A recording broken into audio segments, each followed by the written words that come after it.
tinggi dengan kekuatan sayap-Mu. Kami membutuhkan Engkau Tuhan dalam setiap waktu, dalam setiap nafas kami membutuhkan Engkau Tuhan. Engkau tahu akan segala kelemahan dan kekurangan kami. Tapi kami percaya Engkau Tuhan akan terus memimpin kami di dalam jalan-jalan yang Engkau berikan. Kami butuh mata hati kami Tuhan. Engkau olesi dengan minyak sehingga kami boleh melihat dengan jelas Tuhan. Engkau yang berjalan di depan kami. Kami hanya mau mengikuti Engkau Tuhan, karena Engkau adalah jalan kepada kebenaran dan menuju kehidupan. Terima kasih Bapa, kami mengucap syukur. Beri kami hikmat, beri kami mengerti Tuhan yang daripadamu Tuhan. Dalam nama Tuhan Yesus Kristus. Amin. Shalom saudara-saudara. Kita akan melihat bagaimana akar dari segala problem yang dihadapi oleh kita manusia ini, yaitu sebenarnya sumbernya dari hati. Maka firman Tuhan berkata, jaga hatimu dengan segala kewaspadaan. Sejak permulaan hidup umat manusia, manusia itu sudah membuat lubang-lubang di dalam mentalnya, emosinya, dan spiritualnya. Kita tahu bahwa bagaimana manusia sendiri bisa menjadi membentengi diri, memagari diri, dan memenjarakan diri tanpa disadari. Itu semua karena hatinya. Hatinya itu condong kepada hal-hal yang merupakan dasar manusia lama. Jadi kita marah, kemudian kita tetap membela diri. Kita menjadi sakit hati, kemudian kita tetap merasa bahwa dia yang salah, bukan kita. Seperti itu manusia terus menerus dan tidak menemukan jalan keluar. Tidak tahu cara keluar dari persoalan yang disebabkan sebenarnya semua dari hati kita, ya, dari lubang yang ada di dalam hidup kita. Nah, kalau kita lihat semua keterikatan kita, nafsu jahat kita, kebiasaan kita, kerutinan kita yang kita lakukan itu, kita sebenarnya kepengen melepaskan diri, tapi kita nggak tahu caranya gitu, nggak tahu caranya gitu. Kita harus menyadari bahwa problem daripada kita yang terbesar ini sebenarnya di dalam diri kita. Memang kita belajar doa peperangan, sana usir, sini usir, apa-apa usir gitu. Tapi sebenarnya yang di dalam diri kita harus terlebih dahulu dibersihkan, Begitu Yesus masuk di dalam hati kita, Yesus sudah berurusan dengan hati ini, ya, dengan rumah ini, ya, rumah ini. Nah, kalau kita lihat, kita ini seringkali membuka pintu untuk hal-hal yang keinginan kita buka pintu. Entah itu merupakan kedagingan, entah itu merupakan naluri kita. Pokoknya kecenderungan hati kita ke sana. Jadi main buka tutup pintu, dan itu membuat lubang kalau kita tidak mengerti akan firman Tuhan. Nah, kita itu pintu-pintu itu kita buka. Ketika pintu-pintu itu kita buka atau kita tutup itu, pintu itu apakah dari Allah, apakah dari setan, atau apakah dari dunia. Nah, setan itu tidak dapat menemukan pintu masuk apabila kita sepenuhnya mempercayakan hidup kita, seluruh aspek hidup kita itu kepada Tuhan. Menyerahkan seluruhnya, berserah kepada Tuhan. Karena bagian-bagian dari hidup kita itu kadang-kadang ada yang tersembunyi, ya. Kita perlu setiap waktu datang kepada sumber terang. Kenapa? Bagian hati kita ada yang tersembunyi, yang tidak kita akui, tidak kita sadari. Kalau kita datang kepada terang, maka terang itu akan mengusir segala kegelapan yang ada. Terangnya apa? Firman Tuhan. Maka kita perlu sekali supaya terang firman itu menerangi akan hati kita. Karena problem-problem itu sebenarnya bersumber dari hati kita. Saya kalau ingat begini saudara, setiap keadaan, setiap kejadian, dan setiap orang yang Tuhan pertemukan dengan kita, istilahnya lingkungan kita. Kita ketemu dengan si A, kita ketemu dengan si B, kita ketemu dengan si C.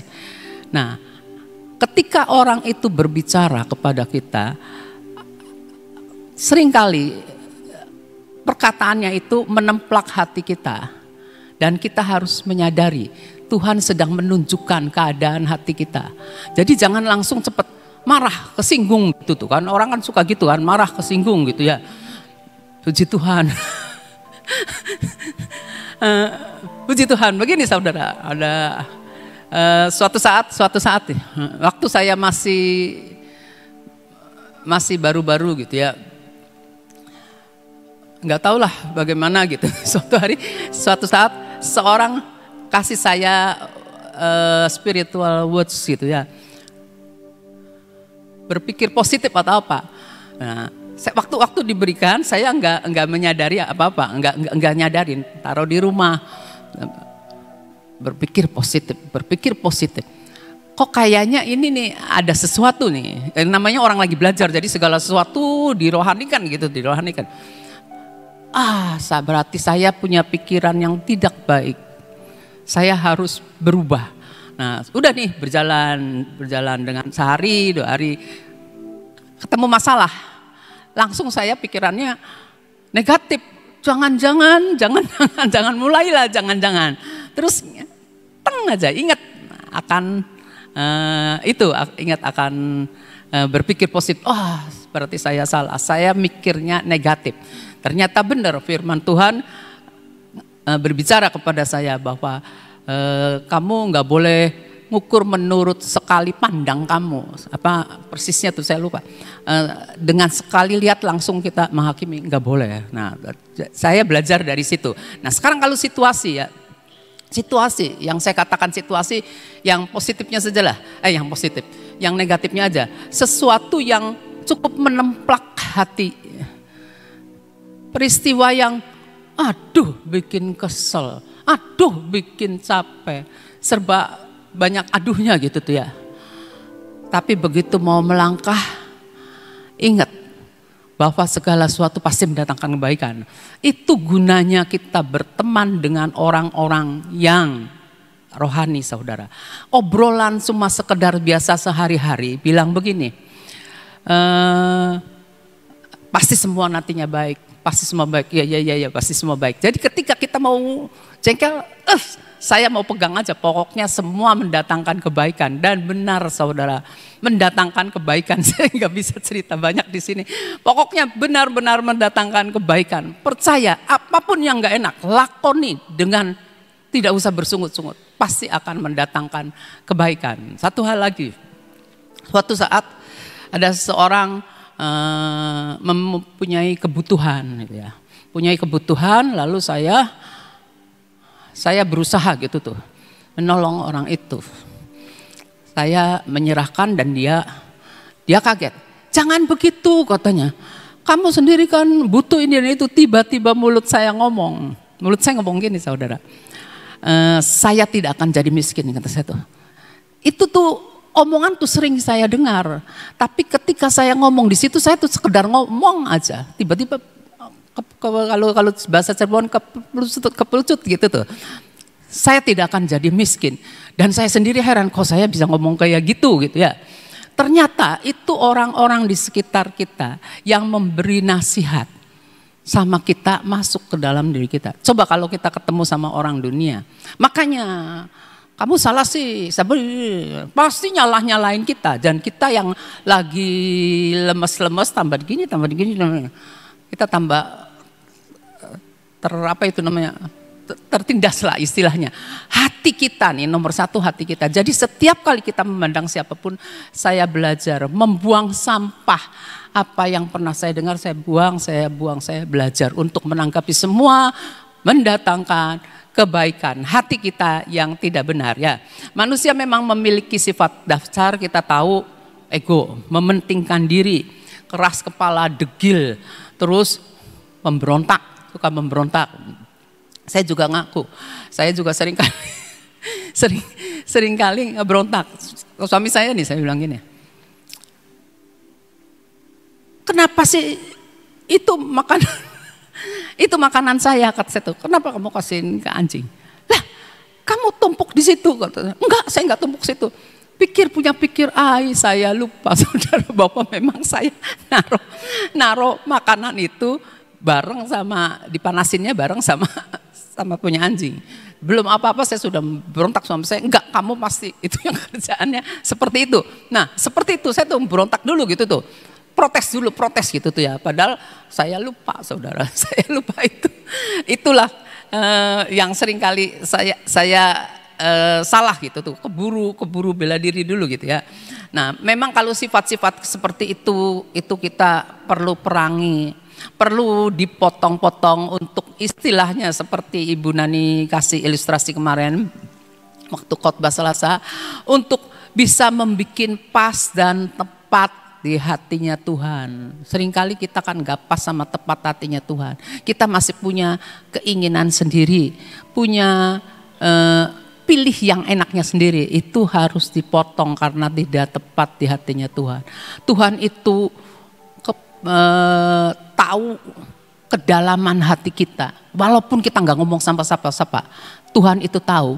Dan kita sendiri sebenarnya menyadari bahwa Tuhan ngomong apa sama kita.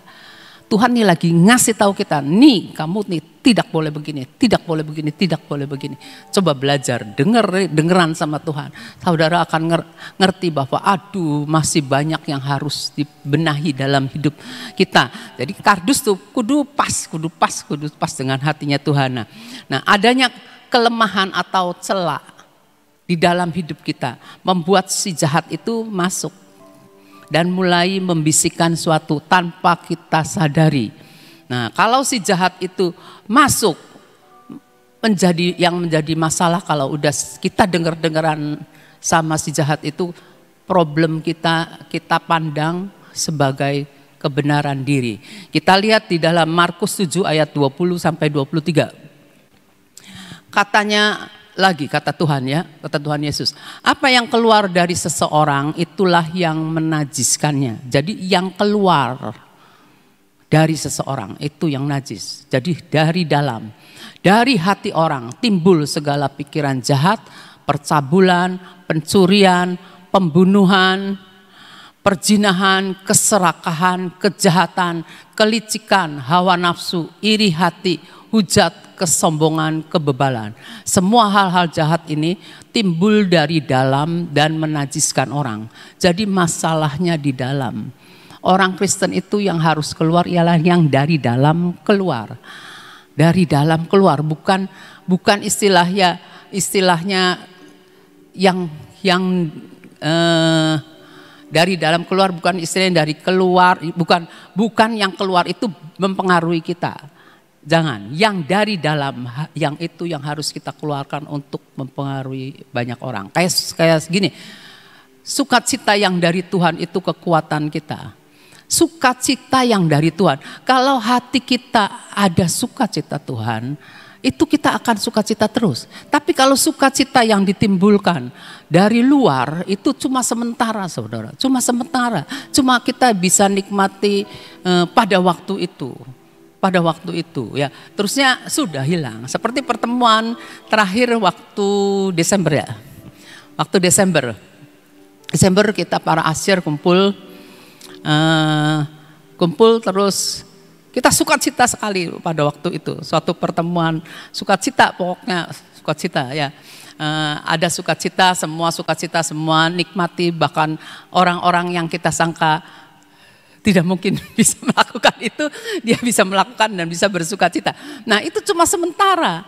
Memang sukacitanya itu, tapi cuma sementara, cuma tinggal kenangan. Tapi kalau yang sukacita dari Tuhan, masuk dalam keadaan apapun, ketika kita dimarahin, ketika kita diperlakukan secara tidak hormat, tapi ada kekuatan di hati kita, itu yang dari dalam, sukacita yang dari Tuhan itu, yang harus kita pertahankannya. Nah, kebutuhan terbesar kita adalah suatu hati yang baru. Suatu hati yang baru, roh yang baru. Karena Tuhan itu menawarkan kepada kita, kamu akan dibersihkan. Yesaya 36 dulu dah. Yesaya 36 ayat 26. Kamu akan kuberikan hati yang baru dan roh yang baru di dalam batinmu. Dan aku akan menjauhkan dari tubuhmu hati yang keras dan kuberikan kepadamu hati yang taat. Kita punya hati sebelum kita bertobat. Kita nih hatinya udah hati yang licik, degil, segala macam seperti yang Yeremia katakannya. Tapi Tuhan menawarkan, kamu diberi hati yang baru, kasih roh yang baru. Nah, kamu dijauhkan dari hati yang keras. Tuhan berikan hati yang taat. Mau enggak? Tergantung kita. Mau enggak? Tapi ketika kita mau, Tuhan akan mengerjakan tahap demi tahap dikerjakan oleh Tuhan. Ketika apa? Ketika kita melakukan firman-Nya. Jadi ketika kita melakukan firman-Nya, maka hati kita yang tadinya keras itu mulai dilembutkan, terus dibajak terus. Tanah hati kita ini dibajak terus. Tuhan berikan hati yang taat. Terus menerus transformasi itu terjadi dalam hidup kita sebagai orang percaya. Karena Tuhan tahu yang dibutuhkan manusia itu adalah hati yang daripada Tuhan, yang bisa menikmati segala keadaan dengan melekat cuma kepada Tuhan. Kita tahu bahwa di masa-masa yang akan datang kita akan mengalami hal-hal yang dikatakan banyak orang sulit, resesi lah, kesukaran, kekeringan lah, ini dan itu. Nah, tapi kita tahu seperti orang Israel di padang gurun, nggak enak lihatnya padang gurun aja bosen. Nah, terus makanannya itu terus. Tuhan cuma pengen menguji hati. Apakah hati orang Israel ini melekatnya kemana? Nah, Tuhan pengen nunjukin, nih hati kamu nih degil, nih hati kamu nih berontak, nih hati kamu nih gini. Begitu juga dengan kita, kalau kita ngalamin sesuatu yang lagi gak enak, kita tahu Tuhan sedang nunjukin kepada kita, hati kamu nih yang gak bagus tuh, hati kamu nih yang ini, hati kamu nih yang ini. Seperti itu saudara, kita harus belajar bahwa kita menyadari bahwa kita butuh hati yang baru karena hati ini tidak baik ya, tegar, licik, degil itu ada di Yeremia ya. Nah, Tuhan itu menghendaki kita untuk kita mau menerima hati dan roh yang baru, yang mudah dibentuk dan ada dalam perjanjian Tuhan. Ada dalam perjanjian Tuhan. Nih Tuhan bilang kalau kamu mau taat, mau diproses, kamu diberikan hati yang dari Tuhan gitu ya. Nah, hati itu berbicara pusat roh kita. Kalau secara rohani, hati berbicara pusat roh kita ya, pusat roh kita. Pusat dari segala keberadaan kita ada di hati. Hatinya tuh apa sih? Hati yang paling dalam, di kedalaman ya. Pusat roh kita, pusat dari segala pusat keberadaan kita, di mana terdapat di hati itu ada maksud hati, ada keinginan hati, ada hal-hal yang merupakan kepengenan kita gitu. Tapi jangan lupa, itu juga merupakan pusat dari problem kita. Kita punya maksud, kita punya hati, nggak kesampaian. Mulailah gerundeng apa, sungut-sungut, mulai ngomel, mulai sungut-sungut. Itu karena apa? Karena roh kita nggak beres. Roh kita nggak beres. Nah, ada di pusat roh kita. Nah, kita harus menyadari ini problemnya. Coba kalau kita, ya Tuhan, semua mendatangkan kebaikan, semua mendatangkan baik. Engkau sanggup merekarkan, membalikkan keadaan jadi baik untuk saya, jadi baik untuk saya, jadi baik untuk saya. Maka itu akan terjadi. Dan kita harus punya hati yang senantiasa positif ya. Jadi hati itu jauh lebih dalam dari pikiran, Pikiran kita itu menganalisa, memperhitungkan, terus merencanakan mau ini, mau itu gitu ya. Hati itu hati kita di dalam kedalaman kita. Tetapi hati itu yang menentukan pikiran kita. Apa ya yang saya mau pikirkan? Apa ya yang saya mau renungkannya? Dari hati, semua dari hati, mau benci atau mau cinta gitu ya. Mazmur 14 ayat Mazmur 141 ayat 4. Jangan condongkan hatiku kepada yang jahat. Kita harus berdoa, menyerahkan hati kita sepenuhnya untuk Tuhan benahi. Jangan condongkan hatiku kepada yang jahat, untuk melakukan perbuatan-perbuatan yang fasik bersama-sama dengan orang-orang yang melakukan kejahatan. Dan jangan aku mengecap sedap-sedapan mereka. Hati ini mudah dicondongkan. Makanya ada firman, condongkan hatiku pada ketetapan-ketetapanmu, pada perintah-perintahmu. Karena pada dasarnya kita ini egois. Jadi pengen melakukan apa yang kita seneng gitu, apa yang kita mau gitu. Jadi hatinya sudah condong pada kepengenan ini, pengenan itu, kepengenan ini kayak gitu. Tetapi Tuhan bisa mereka-rekakan satu peristiwa di mana mau tidak mau kita harus melepaskan dan kita melakukan yang Tuhan mau. Ketika enggak enak, itu tahu, kita harus tahu. Lah, kok Tuhan izinkan, berarti kita harus melakukannya. Dan kita tahu pasti mendatangkan kebaikan, pasti mendatangkan kebaikan. Saya enggak bisa cerita banyak karena waktu ya. Nah terus kalau kita tahu bahwa hati merupakan pokok segala hal, karena kita tahu dari hati terpancar kehidupan. Amsal udah semua pasti hafal ya. Ada juga hati jasmani. Hati jasmani itu ada di dalam pusat tubuh kita ya. Mendatangkan apa? Kehidupan. Mendatangkan kehidupan dan dorongan ke seluruh tubuh. Pusatnya di hati. Kalau saya sampai buka Google, hati itu sama jantung, tapi jantung hati ya, hati dua-duanya itu pusat, dua-duanya juga pusat. Cuma saya kalau sekolah ingat saya, jantung itu menyebarkan seluruh darah ke seluruh tubuh ya. Kalau saya ingat saya ya, memompa darah ke seluruh tubuh. Kalau hati ya, hati itu kecil. Nah saya buka di Google-nya cuma hati aja. Hati itu mendorongkan mendorong ke seluruh tubuh. Nah, hati itu juga membersihkan juga. Kan ada pankreas juga. Saya pikir-pikir ya, iya. Harus dijaga. Hati kita harus dijaga. Karena kalau hati kita enggak dijaga, itu kan merupakan suatu hati itu kalau hatinya lagi nggak benar, kita putusannya pasti nggak benar gitu tuh ya.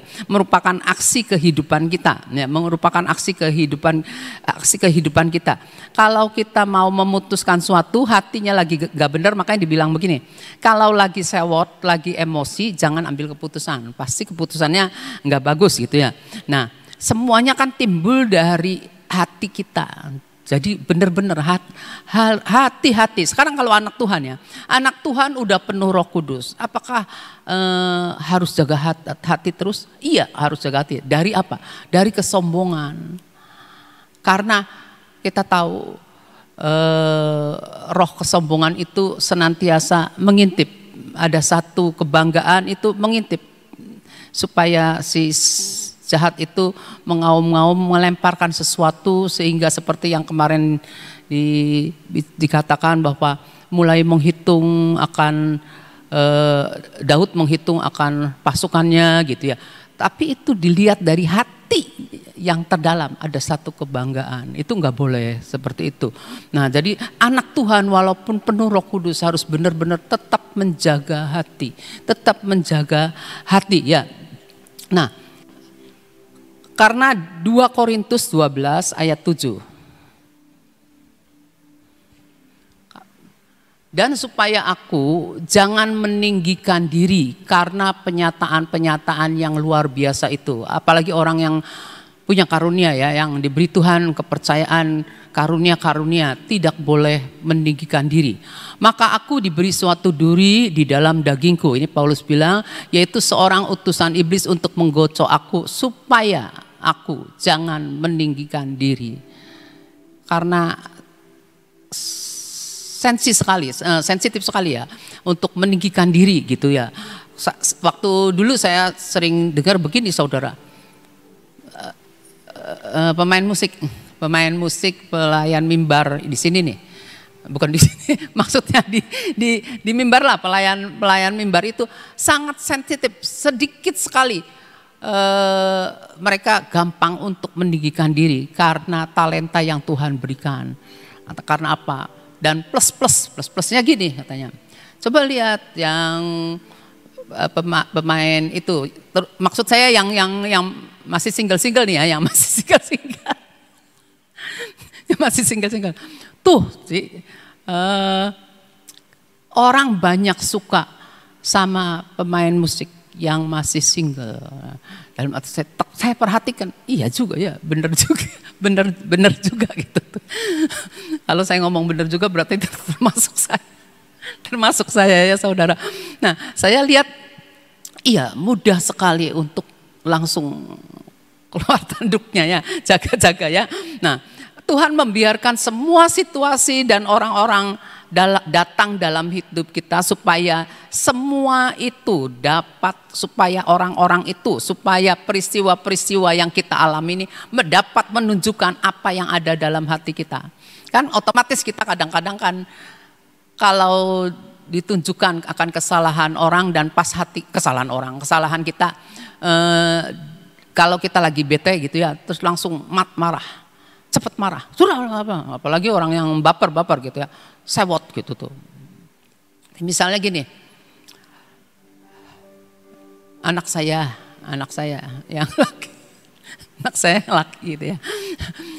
Dia dibandingin saya, pengalaman saya ngasih tahu. Nanti kalau si A itu begini, kamu itu kudu mengerti, karena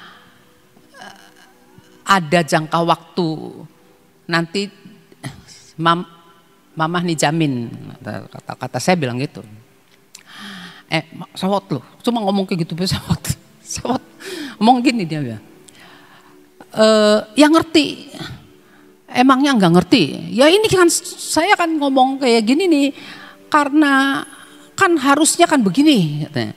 Iya, tapi khusus ini dikhususkan, katanya. Enggak terima, marah cuma gitu. Emangnya enggak ngerti, emangnya sayanya enggak apa-apa. Wah, panjang saudara. Haleluya. Benar, puji Tuhan, haleluya gitu ya. Nah, itu ditunjukkan, sayanya mungkin kepo ya, mesti enggak usah ngomong. Tapi sayanya tuh karena saya berpikir bahwa dia tuh masih pengalamannya masih sedikit. Jadi saya ngasih tahu dulu, maksud saya baik, tapi kadang-kadang seperti itu. Mungkin mami saya juga dulu seperti itu ke saya. Mami saya ngomong tapi kita bilang ya ngerti atuh Mi, ya ngerti. Nah sekarang saya lagi nuai apa yang saya dulu tabur. Apa yang dulu saya tabur. Iya saya suka gitu saudara. Nah terakhir ini ada orang, saya ngobrol nih sama seseorang. Iya udah tahu itu, Pek kamu tuh jangan bilang udah tahu. Bilang terima kasih saja katanya. Jangan bilang udah tahu. Iya terima kasih. Kalau kamu ngomong udah tahu itu berarti kamu tuh bagaimana ya? Kata dia bilang gitu ke saya. Jadi saya iya saya ingat. Nah sekarang saya kalau ditunjukkan kesalahan saya, suatu saat saya jangan sampai mengulangi lagi. Saya perlu saudara. Saya perlu. Cuma memang benar kata firman. Nasihatilah dia dengan roh yang penuh kasih tak apa ya, dengan roh yang lemah lembut, roh yang lemah lembut, nasihati dengan penuh yang roh lemah lembut.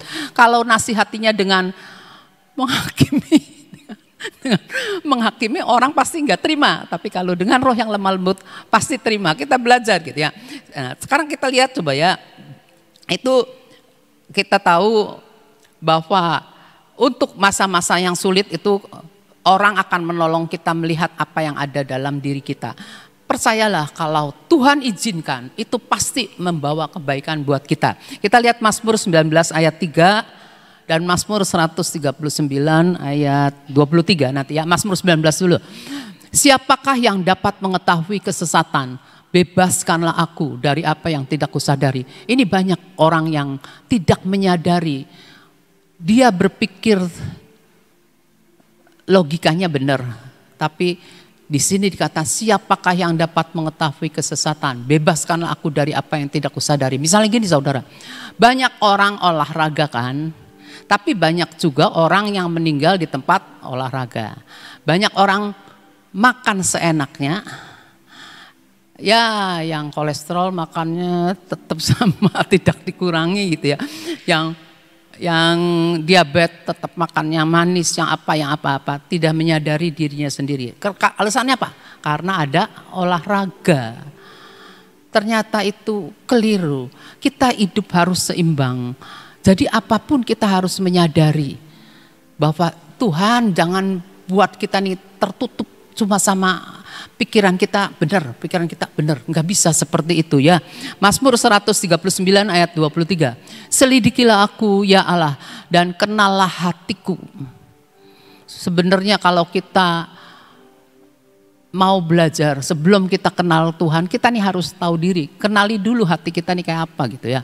Dan kenallah hatiku, ujilah aku dan kenalilah pikiran-pikiranku. Kenali hatiku, kenali pikiran-pikiranku. Dan banyak dari kita, manusia itu tidak mengenal dirinya sendiri. Lupa sebenarnya dirinya itu apa, dari mana berasal. Seringkali lupa ya. Nah, kalau kita melihat, kita punya kelemahan di apa, kemudian kita terikat gitu ya, kita terikat. Nah, kalau Tuhan tidak menunjukkan kepada kita, itu loh ikatan kamu, kita enggak ngeh. Kita butuh Tuhan. Istilahnya Tuhan bisa pakai komunitas kita untuk menunjukkan apa yang menjadi keikatan kita. Banyak kali saya juga disadarkan. Kalau saya tidak disadarkan dengan ikatan saya enggak bisa lepas. Karena dianggapnya udah biasa lah, lumrah lah, sudah biasa gitu ya. Tapi kalau ada seorang yang berbicara atau cerita tentang orang lain, tapi itu bicara buat saya juga, saya sadar itu ikatan saya juga ya, saya harus lepas, saya harus datang ke Tuhan, saya harus mengakui di hadapan Tuhan, saya harus memohonkan akan kasih setia Tuhan dan minta Tuhan untuk menyucikan saya gitu ya. Karena apa? Karena hanya Tuhan yang dapat menunjukkan kepada saya apa yang sebenarnya merupakan akar persoalan kita. Akar persoalannya itu hati, saudara. Akar persoalan hati. Kalau kita cepat tersinggung, kalau kita cepat marah, kalau kita cepat sedih, kalau kita tidak mau diomongin, tidak mau berubah, itu semuanya dari hati. Karena kalau sudah seperti itu kita tidak mau, langsung kita nutup diri, memagari diri, membentengi. Pernah nggak nyadarin? Kita ngobrol sama seorang, kita tahu orang ini tidak bisa disentuh, tidak bisa istilahnya ada tembok gitu ya. Nggak bisa gitu. Coba kalau orang itu bisa disentuh, kita kan enakan malah bisa dirangkul, bisa diajak ngomong gitu. Tapi ada orang-orang tertentu yang kayaknya nutup diri. Waduh, kalau paling gampang sih sebenarnya sih, ya istilahnya nih kalau saya sedikit bercanda gitu ya. Istilahnya digempur dalam nama Tuhan Yesus digempur gitu. Tapi orang itu membentengi diri, perlu waktu, perlu ketekunan untuk mendoakan dia, membawa dia di hadirat Tuhan. Cuma Tuhan yang bisa mengubahkan. Kita tahu akar persoalan yang sama berulang-ulang terjadi dalam hidup seseorang. Kita kadang-kadang bisa lihat tapi mulut kita diam, gak berani ngomong. Ya, sedangkan sebenarnya orang itu butuh diomong, butuh nasihat. Nah, kita harus menunggu akan waktu Tuhan dan berdoa supaya Tuhan tunjukkan. Karena semuanya itu Tuhan yang sanggup untuk memberikan jalan keluar. Dan biarlah hati kita dibenahi, saudara. Hati dibenahi. Akan banyak hal-hal yang mengejutkan di tahun ini. Tapi kalau saudara tidak benar-benar hatinya melekat sama Tuhan, itu akan merupakan problem. Dan itu akarnya harus dibongkar ya. Itu aja yang saya bisa bagi. Tuhan memberkati semuanya. Saudara, ada satu ungkapan yang sering kali kita dengar. Dalamnya laut bisa diduga ya. Dalamnya sumur itu bisa diukur. Tapi dalamnya hati orang nggak bisa tahu. Nah, dari sini kita akan belajar bahwa betapa rumitnya hati. Ya. Muka kita bisa berseri-seri, muka kita bisa baik sama orang, hati nggak ada yang tahu. Ya. Mungkin saudara pergi ke suatu tempat atau main ke teman, nah sepertinya nyambutnya kita dengan sukacita, hatinya nggak tahu. Cepetan pulanglah, kitanya banyak kerjaan dan sebagainya kan, nggak ada yang tahu kan. Nah itulah saudara, tadi firman Tuhan mengatakan jaga hati baik-baik. Ya. Supaya apa? Yang ngerti hati kita itu sebetulnya Tuhan. Orang yang di sebelah kita, orang yang paling dekat dengan kita, suami, istri, anak sama orang tua ya. Kadang ngerti, kadang-kadang nggak ngerti. Nggak ngerti, benar-benar hati yang sebenarnya tuh nggak ngerti. Yang ngerti siapa? Hanya Tuhan. Oleh karena itu Daud selalu mengatakan, selidikilah hatiku Tuhan. Lihatlah, ya, adakah aku ini benar di hadapan-Mu. Mintalah setiap hari diselidiki supaya hati kita pas di hatinya Tuhan. Mari kita berdoa. Terima kasih Tuhan untuk semua yang Kau berikan kepada kami pada hari ini. Terima kasih buat 1 jam kami boleh menyembah Engkau. Terima kasih buat firman-Mu tentang hati Tuhan.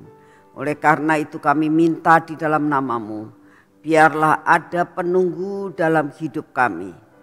Hati kami Tuhan, Engkau selalu selidiki dan dijaga, supaya hati kami pas di hati-Mu.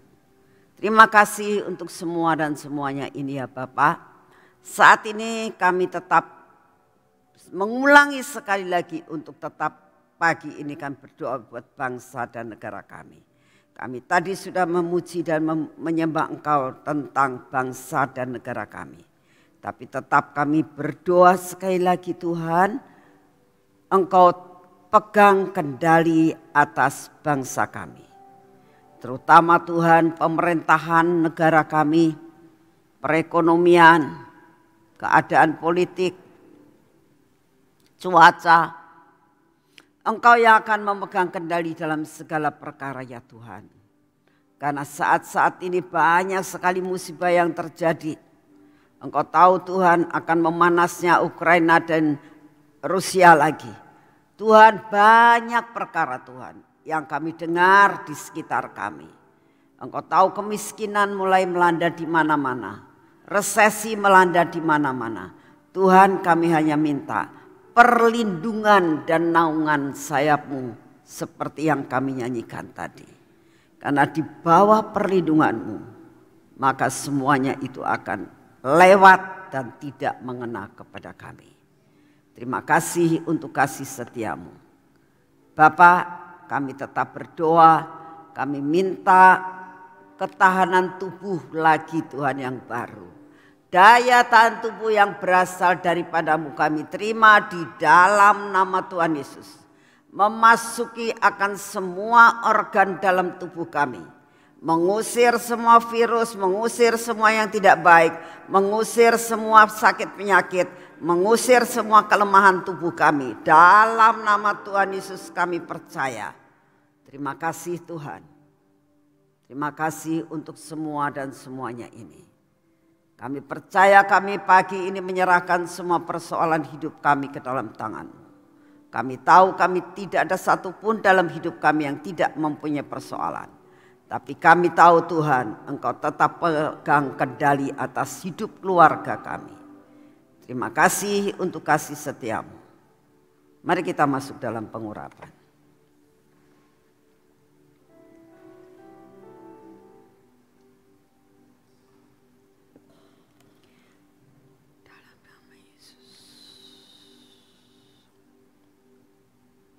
Dalam nama Tuhan Yesus, biarlah pengurapan minyak lemak yang Kau berikan memasuki akan hidup kami ya Tuhan. Mengolesi akan mata kami, telinga kami, bibir, mulut kami dan hati kami ya Tuhan. Tuhan Yesus, Semua yang tidak baik dalam hidup kami Engkau patahkan. Tuhan berkati tangan kami dan kaki kami. Karena hari ini kami akan menyelesaikan semua pekerjaan kami dan kami akan berjalan hari ini Tuhan. Engkau yang menentukan langkah-langkah perjalanan kami. Engkau yang menentukan akan semua pekerjaan kami. Sehingga apa yang Kau jatahkan buat kami, kami terima dengan utuh. Manat dan tongkat Harun, itulah yang menjadi milik kami. Berjalan di dalam firman, berkat melimpah dalam hidup kami. Terima kasih untuk kasih setiamu. Segala puji, hormat, syukur kami naikkan di hadapan-Mu Bapa. Dalam nama Tuhan Yesus. Amin. Tuhan memberkati saudara semua. Selamat pagi.